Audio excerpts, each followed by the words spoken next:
Hello दोस्तों, स्वागत है आप सबका एक बार फिर से चैनल में। दोस्तों इस वीडियो में हम यूपीपीएससी जो आपका प्रीलिम्स होना है उसकी एग्ज़ाम डेट्स को लेकर बात करने वाले हैं। क्या एग्ज़ाम डेट इसकी पोस्टपोन होने वाली है?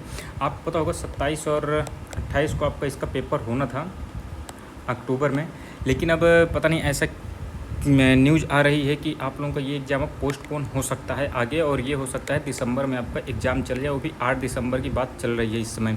तो आखिर ये ऐसा क्यों हो रहा है? तो दोस्तों यहाँ पर सबसे बड़ा जो कारण इसका है, वो जो नए रूल्स आए हैं आपके, यानी पेपर लीक के जो नए रूल्स आए हैं उस पर सख्त रूप से कहा गया है। जैसे आप देख रहे हैं उसमें जुर्माने की बात की गई, उस पर यदि आपके सेंटर में अगर लीक पेपर होता है तो अब वहाँ के जो प्रिंसिपल होंगे उन्हें सीधा क्या कहते हैं सस्पेंड करने की बात हो रही है। ये सब चीज़ें इतने सख्त नियम बना दिए गए हैं कि इसके बाद किसी की हिम्मत नहीं हो रही है कि अपना सेंटर वो अलाउ करें। ये एक बहुत बड़ा कारण निकल के आ रहा है। आप देखेंगे कि यहाँ पर 2 शिफ्ट में भी कराने की बात की गई थी, जिसके बाद से आयोग को, यूपीपीएससी आयोग को सेंटर भी नहीं मिल पा रहे हैं। उसका बहुत बड़ा कारण यही है। और दूसरा एक प्रमुख कारण ये भी है कि 2 दिन की बात हो रही है। देखिए, एक दिन पेपर होता फिर भी वो रिस्क ले सकते थे, लेकिन लगातार 2 दिन अगर धोखे से भी पेपर कहीं से भी लीक होता है तो देखिए सबसे बड़ी समस्या वही है ना। देखिए, अधिकारियों के लिए बड़ा आसान होता है छोटे लोगों को सीधा फंसा दो। देखिए, बहुत ही जेन्युइन बात है, आप खुद समझिए। आयोग अपने ऊपर, अपने अधिकारियों पर थोड़ी ना लेगा कि हमारी गलती की वजह से हुई या कुछ भी हुआ है।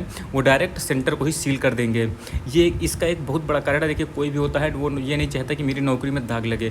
देखिए, कोई भी नियम कानून लाए वो सब सही है, लेकिन उसके बाद उसके पहले बहुत सी चीज़ें सोचना बहुत ही ज़रूरी होता है। इस पर जो सबसे बड़ा कारण यही है, जो आप 2 दिन पेपर करा रहे हैं इसके बाद इतने सख्त नियम बना दिए गए हैं। नियम तो सही है देखिए, लेकिन उसके लिए ये भी ज़रूरी है आप खुद की एजेंसी ले आइए ना। अभी आप देखेंगे यूपीएससी को भी आप देखिए, वो उसको एजेंसी नहीं मिल पा रही है। क्यों नहीं मिल पा रही? क्योंकि एजेंसियों के लिए भी आपने इतने कड़े नियम बना दिए हैं। यदि पेपर कहीं से भी लीक हुआ तो जिम्मेदारी एजेंसी की।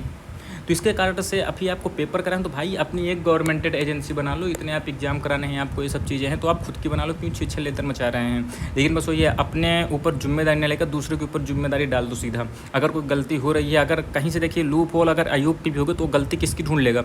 कॉलेज वाले की, या टेंडर जिसको टेंडर मिला है एग्जाम कराने का उसकी गलती होगी और उसको सीधा फंसा दिया जाएगा। तो ये एक बहुत ही बड़ा कारण निकल के आ रहा है कि एग्ज़ाम सेंटर इस समय नहीं मिल पा रहे हैं यूपीपीएससी आयोग को। और आपका कल के दिन शायद फ्राइडे है, तो इस दिन आपकी मीटिंग होनी है। तो देखिए, हो सकता है इस पर क्या निर्णय निकल रहा है। लेकिन जो अभी तक खबर आ रही है दोस्तों, पिछली बार भी ऐसे देखिए मैंने आपको जानकारी दी थी कि आपका एग्ज़ाम पोस्टपोन होगा। वो देखिए आर के बाद जैसे प्रीलिम्स का एग्जामिनेशन पोस्टपोन होता तो आपका उम्मीद है 70 से 80% अभी तो यही लग रहा है कि आपका एग्ज़ाम पोस्टपोन हो सकता है। बाकी आप लोग तैयारी करते रहिए। बताइए क्या कहा जाए। यूपी भाई साहब, इतनी भर्तियां ये लोग ट्विटर में दे देते हैं ना कि हकीकत में इन्हें भर्तियां देने की ज़रूरत नहीं पड़ रही हैं। आप यूपी के योगी आदित्यनाथ जी के जो हमारे सीएम हैं उनके आप ट्विटर हैंडल देख लीजिए। वो भाई साहब इतनी नौकरियां दे रहे हैं ना ट्विटर में कि यहाँ ज़मीनी स्तर पर उन्हें नौकरी देने की ज़रूरत नहीं पड़ रही है। बच्चे किस स्थिति से गुजर रहे हैं कोई नहीं समझ सकता है। बाकी आप लोग क्या इस पर सोचते हैं और अपना विचार भी ज़रूर दीजिएगा कमेंट बॉक्स में। मिलते हैं अगली वीडियो में, तब तक के लिए दोस्तों धन्यवाद। जय हिंद।